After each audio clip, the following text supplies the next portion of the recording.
Obrigado. Vamos começar então. Com a palavra, o Jonathan. Olá, pessoal. Obrigado pela apresentação, professor Maurício.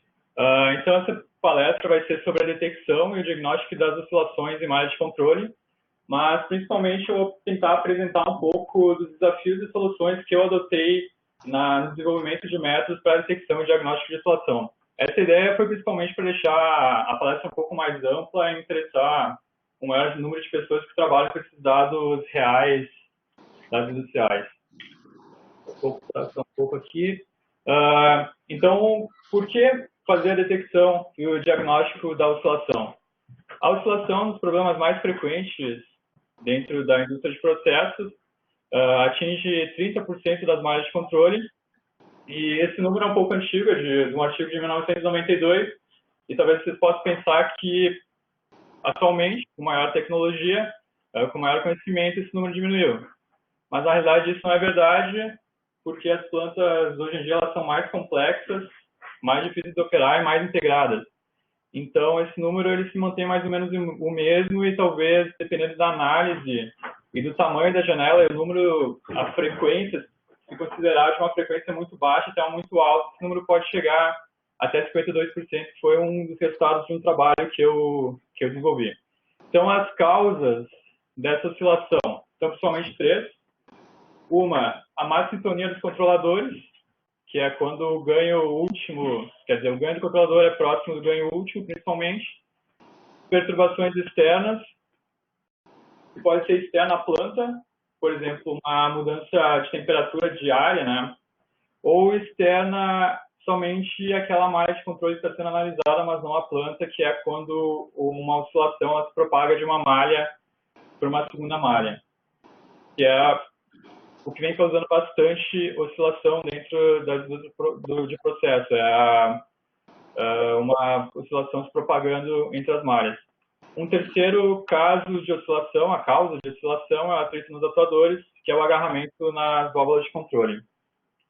Então, aqui alguns defeitos que essa oscilação vai causar na malha de controle e no processo, mas principalmente que a gente pode pensar de um efeito que a oscilação vai causar é que normalmente o set point, o ótimo da planta é próximo de uma restrição.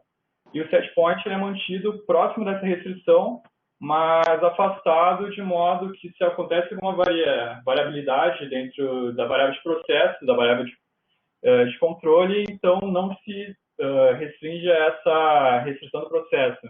E como tendo essa oscilação, essa variabilidade vai ser maior, então é necessário se manter o set point mais afastado do valor ótimo, mais afastado da restrição do processo. Claro, daí isso vai causar uma diminuição na qualidade, uniformidade do produto e tudo mais. E por que é interessante que essa detecção e diagnóstico sejam de forma automática? Então, as indústrias de processo, elas têm, em média, entre 500 e 5.000 malhas de controle. E cada engenheiro dentro dessa indústria, ele é responsável por 450, em média, malhas de controle. Então, imagina um engenheiro numa sala de operação, sala de controle, monitorando 450 malhas de controle, vendo se tem ou não a oscilação, se tem ou não o agarramento, se a causa da oscilação é agarramento, maçonaria do controlador e assim por diante. Isso consumiria bastante tempo numa atividade rotineira, então seria uma mão de obra cara sendo utilizada para fazer essa atividade rotineira e, ao mesmo tempo, isso seria inviável por inspeção visual. 450 malhas, se for dinheiro monitorando todos os problemas que essa malha pode ter, então acaba sendo inviável. Então, por isso que vem a solução, né? Seria a detecção e o diagnóstico da oscilação de forma automática. Se criar algum método, alguma técnica que faça isso automaticamente. Vou falar rapidamente aqui sobre o agarramento, que é uma das principais causas da oscilação. O agarramento talvez seja mais fácil de ser definido do inglês, que é o stiction, que vem de static friction, e talvez seja mais fácil também de se definir por esse gráfico, que é a assinatura da válvula, que é a entrada da válvula em relação à saída da válvula. A entrada da válvula seria mais ou menos seria aquilo que sai do controlador e a posição ideal que nós queremos para essa válvula. Mas nem sempre essa posição que nós queremos é a posição real da válvula, a posição da haste da válvula. Então, por que isso? Porque existe um atrito estático, entre a haste e a gacheta da válvula. Por exemplo, se nós quiser abrir essa válvula nessa direção, mas existe um atrito estático entre esses dois elementos, essa válvula vai permanecer parada, a energia, a força vai começar a ser acumulada e cada vez vai ser uma força maior aplicada a essa válvula até que chega um momento que a força aplicada à haste da válvula vai ser igual à força de atrito estático e o que vai acontecer é esse salto, que é a diferença entre o atrito estático e o atrito dinâmico. Então a válvula ela não vai se movimentar de uma forma suave, ela vai saltar. Sempre que ela para e tem agarramento na válvula, ela vai se movimentar na forma de salto. O que isso implica e por que isso causa oscilação? Por exemplo, pegando esse sinal, essa série temporal, nós temos um valor desejado que é no meio desse sinal, e nós estamos nessa posição e queremos abrir a válvula, o que vai acontecer? A energia vai acumular até que chegue um momento que a força seja suficiente para se causar esse salto. O salto vai acontecer, a próxima posição vai ser acima da desejada e o processo inverso vai acontecer, vai se acumular energia para fechar, vai se fechar abaixo do valor desejado e assim por diante. Então vai causar oscilação desse modo, o agarramento. Como que normalmente é feito o diagnóstico? O diagnóstico que eu estou dizendo aqui é definir qual que é a causa da oscilação. Normalmente se classifica em agarramento ou outras causas. Dentro de outras causas tem o controle mal ajustado e distúrbios externos. E normalmente a desclassificação é feita de acordo com a forma do sinal. Então, sinais do tipo quadrado e triangular indicam agarramento e na forma senoidal, outra causa. E agora vocês talvez estejam se perguntando, né, por que alguma pessoa vai estudar durante o mestrado e doutorado inteiro para detectar a oscilação e diagnosticar a oscilação. Parece tão simples e trivial. Aqui nós podemos pensar em algumas técnicas para fazer tanto a detecção como o diagnóstico. Uma das técnicas poderia ser para a detecção da oscilação. Se definir uma linha média, se definir os valores onde acontece o cruzamento do sinal com essa linha média, então seria os valores dos zeros. Por exemplo, aqui, nesse ponto aqui, nesse outro ponto, se definir a distância entre esses dois pontos, entre esses dois e assim por diante. Então, seria o meio período da oscilação. E caso esse meio período seja igual para todo o sinal, mais ou menos igual aqui e para todos os outros períodos, então significa que existe oscilação nesse sinal. Caso contrário, basicamente o sinal vai ser ruído. Para o diagnóstico da oscilação, como poderia ser feito? Um ajuste, né? Nós sabemos que esses dois casos é para o agarramento e esse caso é para outra causa da oscilação.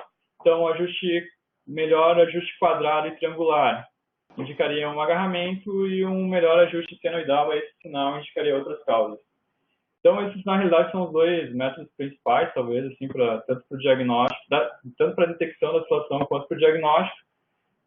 E parece muito simples, mas o que acontece, na realidade, em dados reais é que eles não são tão simples, homogêneos e bonitinhos como esses dados da esquerda. Eles são um pouco mais parecidos com esses da direita, então nós temos várias características diferentes entre todos esses dados, e é justamente isso que impede que um método funcione bem ou mal. E o que tem nesses sinais que vêm da indústria, esses dados reais? Eles têm características bastante distintas, tanto tratando de oscilação, então, na frequência, amplitude, nível de ruído, nível de distúrbio, amostragem, comprimento da janela da análise, que seria mais ou menos, o período que está sendo analisado, né, do início ao fim dos dados. A forma também é bastante variada e a regularidade estatística que eu defini aqui como, por exemplo, o ruído ele pode aumentar com o tempo, diminuir, a variância pode aumentar, diminuir. Então, esses seriam os principais fatores que os métodos de detecção e diagnóstico normalmente não funcionam. Eles são feitos para algumas dessas características, considerando algumas dessas características, mas não considerando várias outras que existem nesses dados reais. E aqui, principalmente, o que eu poderia dizer é que esses dados ainda são fáceis de fazer detecção. Esses dados são de uma base de dados que é bastante utilizada para o diagnóstico da oscilação.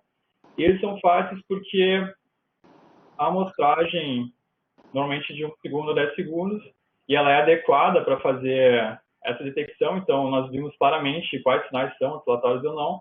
E também a análise, o comprimento da janela também é adequado. Então, nós conseguimos ver que tem mais ou menos 5 períodos, talvez 20. Mas o que aconteceria se essa segunda janela fosse 10 vezes maior? A oscilação pareceria ruído, e nesse caso, no primeiro, se a janela fosse 10 vezes menor, nós não teria nenhum período dentro dessa janela para dizer que isso é uma oscilação. Então, esse seria outro problema que também é encontrado em dados reais, que não seria visto nesses dados dessa base de dados.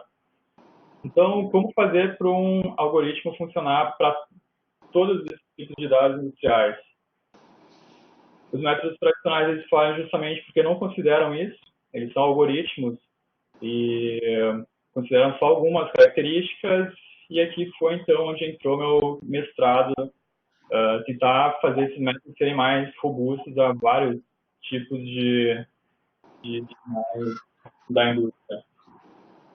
Meu mestrado foi basicamente na detecção do agarramento, que é no diagnóstico da oscilação, e para a resolução de problema específico, que é quando existe distúrbio, que também pode ser chamado de tendência, drift, no sinal. Então, eu adotei duas abordagens. A primeira abordagem foi criar um novo método. Na realidade, criei dois métodos para fazer esse diagnóstico.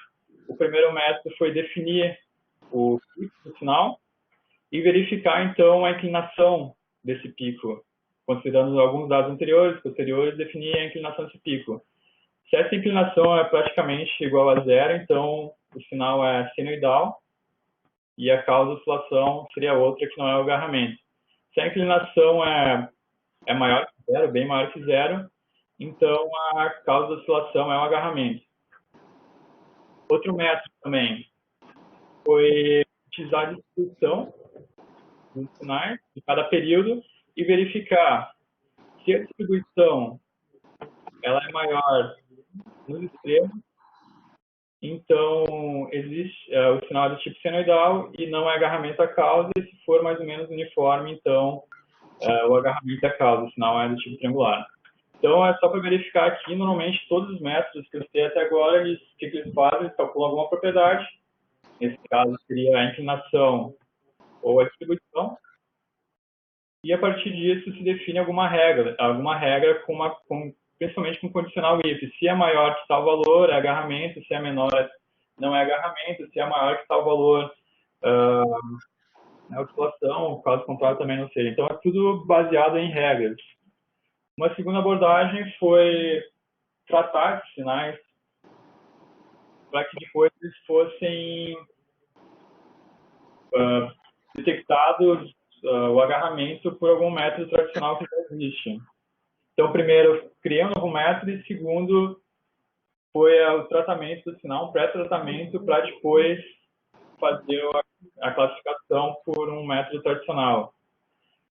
Como que é feito isso? É um pouco difícil e demorado para explicar tudo agora, mas primeiro ele se define os picos. Os picos pode se definir a linha média, que seria a tendência. Tirando a tendência, ele fica oscilando a média igual a zero, nesse caso.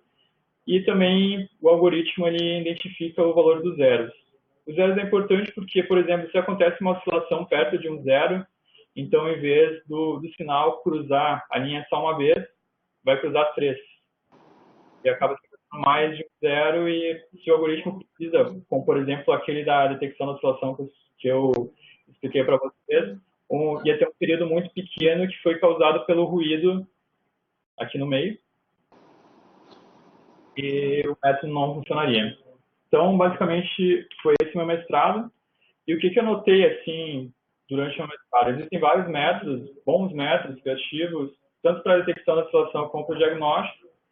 O formato chega em 80 métodos. E na teoria eles são excelentes. Eles funcionam bem, eles têm uma boa acurácia, mas quando eu implementei vários desses métodos, eu não sei dizer exatamente, mas talvez somem 13, 14 desses métodos, quando se usa na indústria, eles falham, ou quando se usa dados industriais, eles falham muito. A acurácia diminui praticamente a 50%, que seria o randômico, assim, entre sim ou não. Então, é difícil criar um algoritmo que funcione para tudo, para todas as características dentro da indústria. Esse foi o fator que diminui essa acurácia. E como que eu mais ou menos vejo que funciona o desenvolvimento de um novo método? Essa é a minha visão, talvez alguém tenha outra para discutir depois, mas o que eu vejo e sinto assim pelos artigos é que nós temos um problema que nós queremos resolver, nós criamos uma possível solução desse problema. Só vou fazer que o ponteiro não desapareça, que está me atrapalhando um pouco. Uma possível solução do problema. Então, se faz testes dessa solução a dados simulados e se verifica. Essa solução é boa, é suficiente.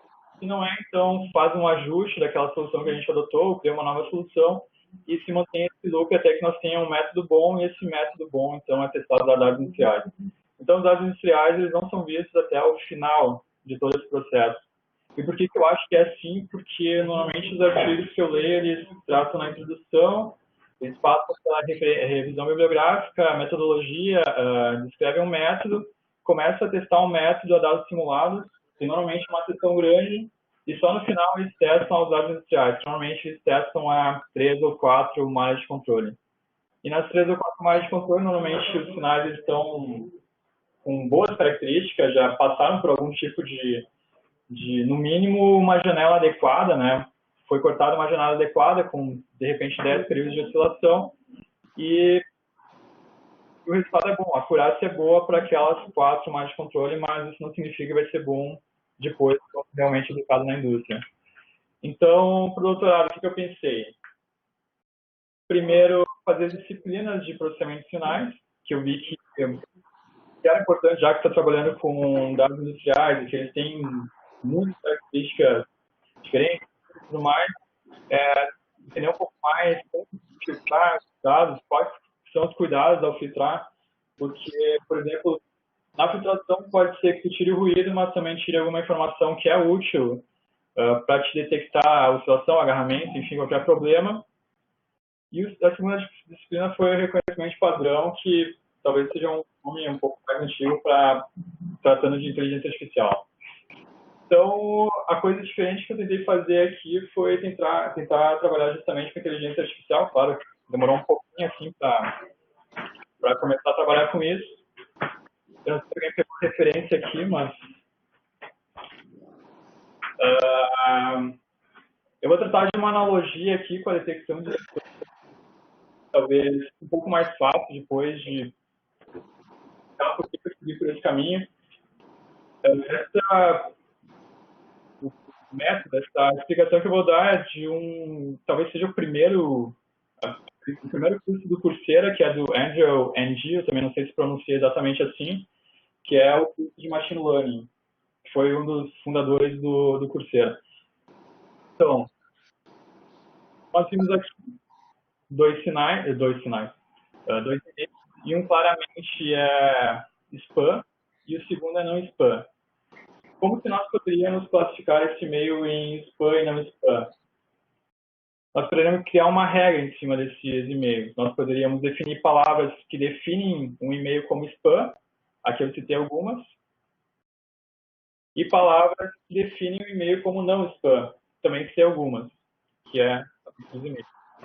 Depois, nós poderíamos criar uma regra, né, contar o número de palavras que definem o e-mail como spam, o número de palavras que definem o e-mail como não spam, e se o número de palavras que definem spam é maior que o número de palavras que não definem spam, então o e-mail spam. Claro, aqui é um exemplo bem por cima, mas o que eu quero mostrar é que basicamente nós criamos alguma regrinha para fazer a classificação dos e-mails.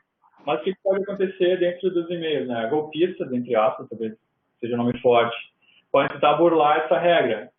Eles podem tentar evitar palavras que sejam spam e também utilizar palavras que definam como spam, utilizar palavras que não estão naquela classe que nós definimos, das palavras que definem spam, e também, nesse caso, foi utilizar números para substituir letras.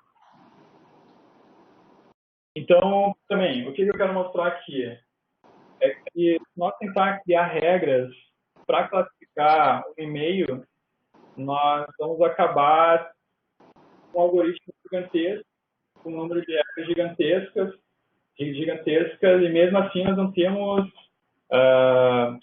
como saber se nós incluímos todas essas regras dentro do nosso algoritmo. É mais ou menos isso que acontece tratando de dados industriais também. Existe uma quantidade de características gigantescas e mesmo que nós tentamos incluir todas as características dentro do algoritmo, o algoritmo vai ficar gigantesco, vai ser difícil tanto descrever esse algoritmo, quanto implementar esse algoritmo, quanto entender. E, por isso, e mesmo assim nós não temos a conhecimento que nós tenhamos todas as características dentro do algoritmo. Então, qual é a solução? Nesse caso, também é utilizar a inteligência artificial. Nós poderíamos ter vários e-mails e saber a classificação desses e-mails, se eles são spam ou não spam, e utilizar, então, algum modelo de inteligência artificial, treinar esse modelo e depois fazer a classificação. Então, passar rápido aqui também sobre um modelo de inteligência artificial, nesse caso, as redes neurais, que é o que eu mais dentro da minha pesquisa. O que é um modelo de rede neural? É um modelo que executa uma sequência de equações, de cálculos, passando por funções, onde nós temos uma quantidade gigantesca de parâmetros. Então, esses valores aqui, aqui e também entre as outras camadas. Como é que funciona? Nós temos valores de entrada, nesse caso seriam os e-mails. Claro que ele precisaria passar por algum pré-processamento, mas aqui vai definir como a entrada sendo os e-mails. A saída de classificação é spam ou não é spam. Então, nós entregamos o primeiro e-mail para o modelo. E a gente diz, e-mail é spam. O modelo ele vai se adaptar de forma que para aquela entrada nós tenhamos aquela saída que nós também definimos. Segundo e-mail não é spam. O modelo se adapta para a resposta seja a que nós definimos, e assim por diante. Então, vai se passar todos esses modelos, todos esses e-mails, e o modelo esses parâmetros do modelo vão se adaptando de modo que ajuste, então, os e-mails para aquela classificação que nós demos. Então, basicamente é isso, passando rápido, talvez mais da metade de vocês já saibam como funciona esse tipo de algoritmo. E o que na realidade é a inteligência artificial, ou esse tipo de modelo, é um ajustão, não tem como fugir disso também. É um ajuste com uma grande quantidade de parâmetros. Então, sabendo disso, eu expandi esse modelo para minha aplicação, para detecção da oscilação no primeiro momento, e só definindo aqui essa figurinha que foi para o artigo também. A indústria gera os dados, nós temos como fazer a detecção da oscilação por inspeção visual, só que isso consome bastante tempo. Por um algoritmo que é baseado em regras, né? Normalmente é o cálculo de alguma propriedade depois uma função C, um funcional C, só que isso tem uma baixa eficiência e a inteligência artificial, então a ideia seria aumentar essa eficiência. O que eu utilizei aqui? Eu utilizei dados simulados. E por quê? Primeiro, é difícil conseguir os dados reais. E mesmo que nós conseguimos esses dados reais, essa quantidade talvez não seja suficiente para treinar um bom modelo de inteligência artificial. Então, esse é um problema, talvez, da inteligência artificial que precisa de muitos dados. Mesmo que nós tenhamos uma quantidade grande, nós precisamos classificar dados reais. Quer dizer, os dados daquela malha são oscilatórios ou não são oscilatórios. para treinar o modelo. Então, mesmo que eu tenha classificação, pode ser que a minha classificação seja diferente de alguma outra pessoa, porque a minha interpretação é diferente, o que é, não é oscilação e assim por diante. Então, a acurácia na classificação talvez não seja tão perfeita. Então, a solução que eu adotei foi utilizar uma grande quantidade de dados. Nesse caso, eu gerei 110 mil dados, né? 110 sinais, com diferentes características. Aqui eu tenho todo o controle para dizer o que tem e o que não tem uma oscilação, porque simplesmente esses dados vieram de uma função senoidal, de uma função de onda quadrada, por exemplo, eu sei que é senoidal, e se vieram só de ruídos, então eu sei que não é uma oscilação, né? Qual que é o problema disso? Na realidade, foi que eu transferi um problema para outro, né? Antes o problema era criar um algoritmo, era um algoritmo que precisava de todas as características dos dados industriais, e agora o que eu criei aqui foi gerar os dados com todas as características de dados industriais. Talvez tenha ficado um pouco mais simples, ficou mais preciso pelos testes que eu fiz, mas mesmo assim não é a resolução final do problema, trabalhar com os dados gerados. Aqui só alguns outros exemplos do que eu trabalhei durante a mestrado também, na parte de inteligência artificial, quantificação do agarramento. É importante fazer quantificação porque toda válvula tem um certo agarramento, que sempre existe fatores estáticos, mas é importante definir, então, quanto de agarramento essa válvula tem. Se tem bastante, talvez seja necessário fazer a manutenção num período menor de tempo. Se tem pouco, então pode deixar essa válvula trabalhando por mais tempo até que seja necessária a manutenção. Segundo, um outro método para detecção e diagnóstico da oscilação. Faz os dois juntos, né? Não é mais um método para detecção da oscilação, é um método de diagnóstico. Então, pega aquele gráfico APTV, lá era MV, que era a posição da válvula, que é PV, porque normalmente é o sinal PV que é disponível, e PV é a saída do processo, é o sinal, a medição da saída do processo, que seria a variável controlada. Se faz os gráficos e a gente vê que, então, esses gráficos eles têm diferentes comportamentos. A partir desses sinais, que estão em azul, faz uma figura pixelada, aqui nesse caso foi de 8x8, e com essa figura pixelada, então, joga na rede, cada um dos pixels seria uma das entradas da rede, e se faz a classificação entre não oscilatório por agarramento e oscilatório por outra causa. Então, aqui eu tratei bastante da minha pesquisa e talvez muitos do que eu passei sirva para alguém, mas agora eu vou tratar um pouco mais do que eu tenho visto assim, na indústria, né? Não é tanta experiência, mas, enfim, pode também seguir como dica para quem estiver trabalhando com esses dados. Os dados estão disponíveis na indústria, até foi uma conversa que eu tive semana passada com o Long.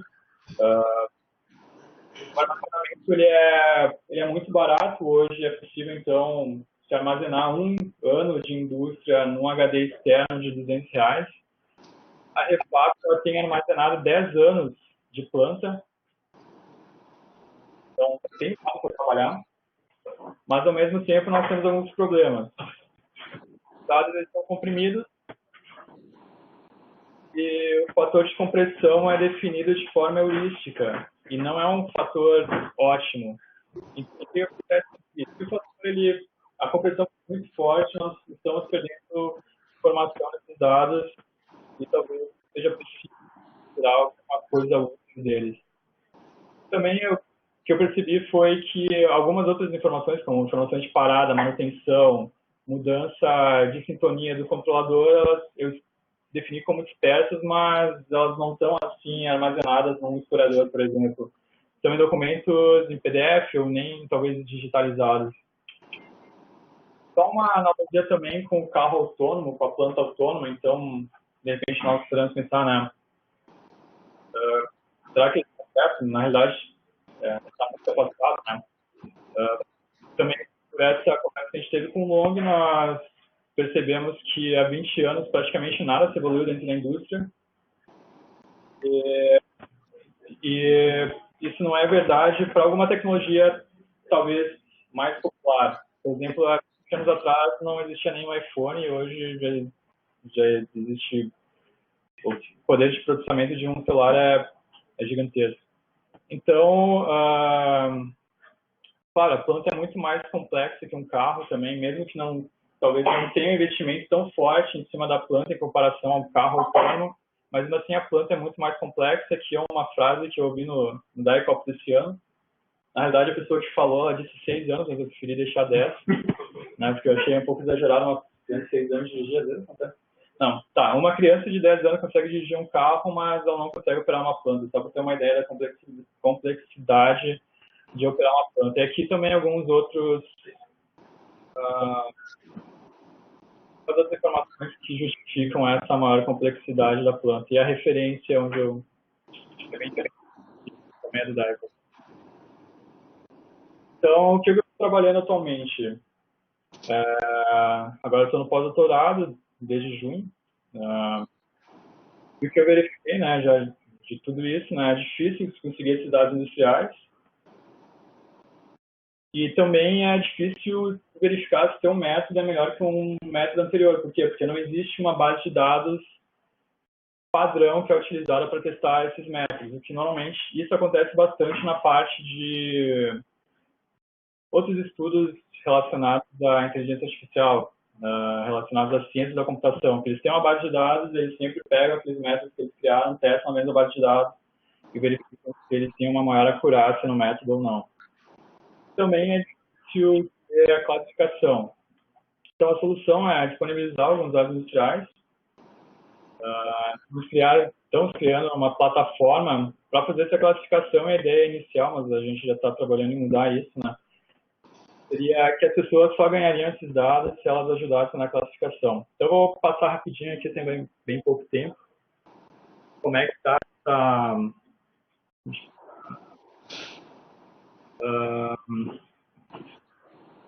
como está essa plataforma, né? Na realidade, estou montando ela no Jupyter Notebook, mas vai ser bastante complicado, vai ficar na parte de função e tudo mais, classes.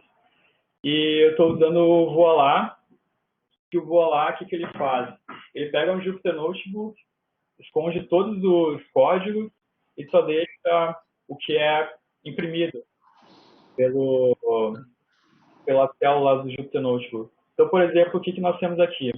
Claro, ele está ainda num esboço, né, do que vai ser, mas, por exemplo, a pessoa se identificaria, provavelmente vai ficar mais aqui essa parte, carregaria os dados, então aqui tem os dados que nós podemos trabalhar, download, né?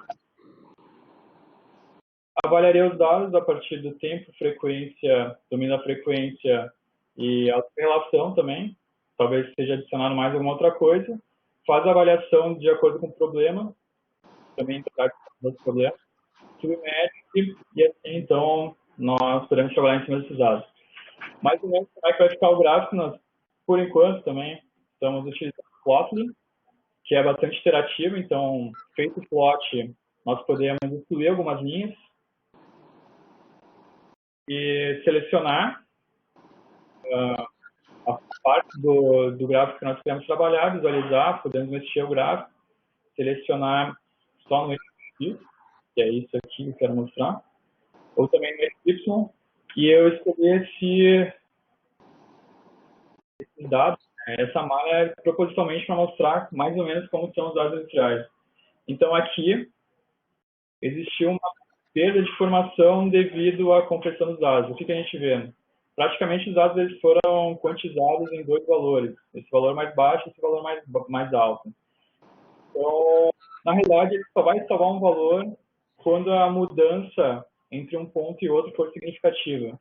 E nem sempre essa mudança que foi definida, então, como eu disse, por heurística, é a adequada, é a ótima. Então, por exemplo, aqui ele sempre se movimenta praticamente na forma de saltos, entre esse valor de baixo e de cima.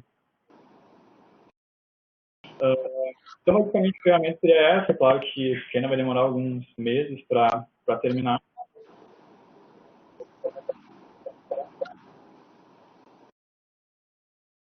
E um trabalho paralelo que eu estou trabalhando, que eu não sei se o Jorge vai ficar bravo, mas é a Latus. É uma startup que a gente está montando no tempo livre, eu e a Andressa, que está tentando vender soluções baseadas em inteligência artificial dentro da indústria. Então, as minhas sugestões para trabalho de futuros. Técnicas de modo geral, como que elas devem ser, preferencialmente? Quanto menos passos para resolver um problema, melhor. Por exemplo, aquele método que eu apresentei para vocês, que faz detecção e diagnóstico em um passo só. Seria melhor do que fazer em dois, porque, por exemplo, se ele falha no primeiro, o segundo resultado já não vale mais nada, então seria mais a justificativa. E quanto mais simples, melhor. Isso está comprovado por esse artigo, que é uma revisão entre engenheiros da indústria, e também o número de citações dos artigos. Parece que quanto mais simples o artigo, mais fácil de entender, mais fácil de implementar, melhor.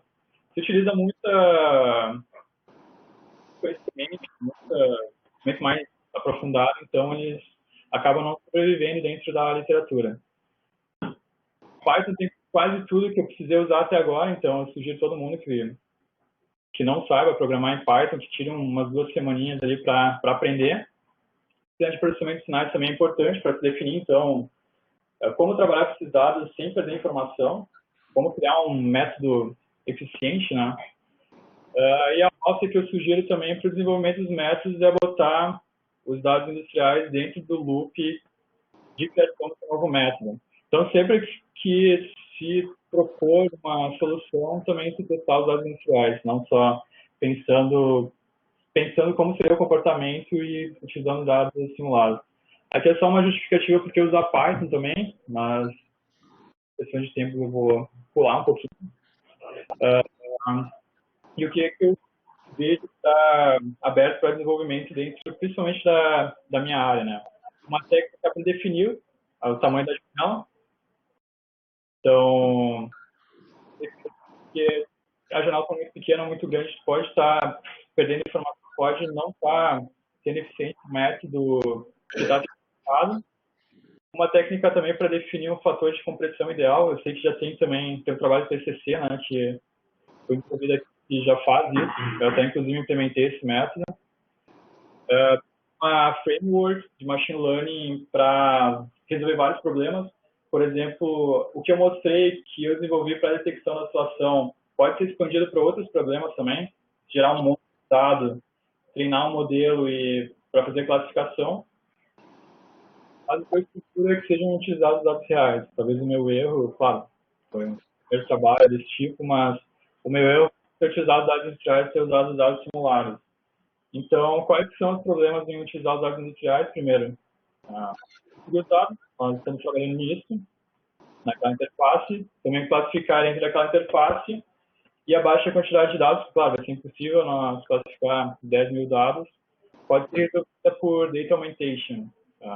Você pega dados de uma malha e se expande, se cria mais 1000 daqueles dados. Então, são essas minhas sugestões. Referências, eu acho que nós vamos disponibilizar essa apresentação no site de Genscope. Se alguém quiser me procurar para alguma coisa, tirar alguma dúvida ou quiser alguma sugestão, então pode me procurar também. Se quiser me adicionar no LinkedIn, por favor, sigam a gente na Lapa. Então tá, pessoal, obrigado.